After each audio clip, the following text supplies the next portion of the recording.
Assalamualaikum warahmatullahi wabarakatuh.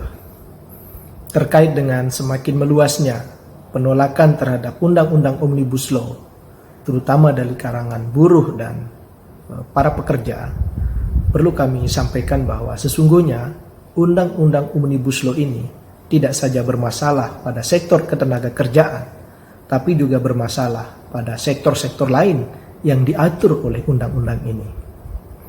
Omnibus Law memang pemakan segalanya. Dulu kita mengenal ada karnivora pemakan daging, ada herbivora pemakan tanaman. Nah, sekarang ada Omnibus Law, undang-undang yang memakan seluruh sektor kehidupan masyarakat Indonesia. Saya Suryadi Jayapurnama, anggota Komisi 5 DPR RI, fraksi Partai Keadilan Sejahtera, yang membidangi bidang infrastruktur dan perhubungan, perlu menyampaikan beberapa masalah dalam Undang-Undang Omnibus Law, khususnya di sektor infrastruktur dan perhubungan. Pertama, undang-undang ini mencampuri kewenangan daerah dalam pengelolaan bangunan gedung. Pemerintah pusat sekarang berhak untuk menerbitkan persetujuan bangunan gedung yang dulu bernama IMB. Ada juga sertifikat layak fungsi bangunan. Ada juga pembinaan bangunan yang tadinya semuanya merupakan kewenangan daerah. Bayangkan ada satu bangunan yang tiba-tiba karena undang-undang ini dirubah fungsinya oleh pemerintah pusat. Misalnya ada gudang yang tidak terpakai, tiba-tiba dirubah menjadi tempat peribadatan. Dan ini akan menimbulkan masalah di tengah-tengah masyarakat. Yang kedua, undang-undang ini juga tidak sinkron antara pasal yang satu dengan pasal yang lain. Misalnya dalam pasal 52 tentang pembangunan perumahan. Dalam pasal 52 mengatur tentang Badan Percepatan Pembangunan Perumahan. Pada pasal 53 ada badan pelaksana dengan fungsi yang sama.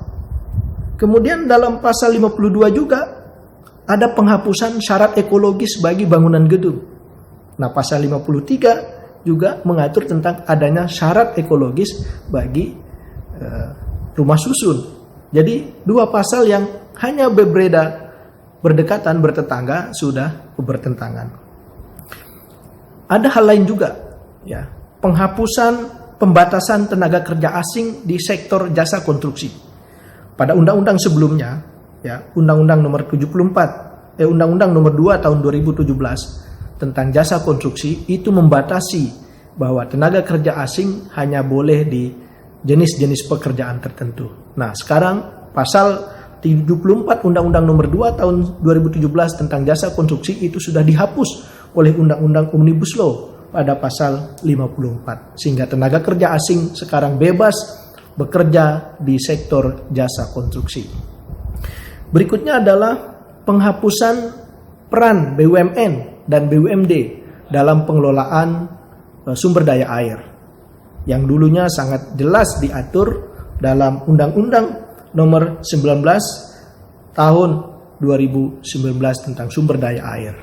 Ini memungkinkan swasta asing juga boleh menguasai air yang ada di daerah-daerah. Berikutnya adalah mengebiri kewenangan daerah di sektor transportasi darat. Dalam pasal 57 Undang-Undang Omnibus Law ini, itu pemerintah pusat juga berhak mengeluarkan izin parkir umum, izin bengkel umum, izin angkutan umum yang selama ini menjadi kewenangan pemerintah daerah. Bayangkan nanti satu objek yang sedang diproses perizinannya oleh pemerintah daerah, karena undang-undang ini pemerintah pusat pada saat yang sama juga bisa mengeluarkan izin pada objek yang sama. Ini akan terjadi tumpang tindih, padahal ini adalah sektor-sektor yang memang selama ini menjadi kewenangan pemerintah daerah. Demikian juga ada penghapusan penyusunan jaringan trayek tetap pada angkutan umum pelayaran. Dalam pasal 59 OBL ini, pemerintah daerah tidak lagi punya kewenangan dalam menyusun jaringan trayek tetap pada pelayaran.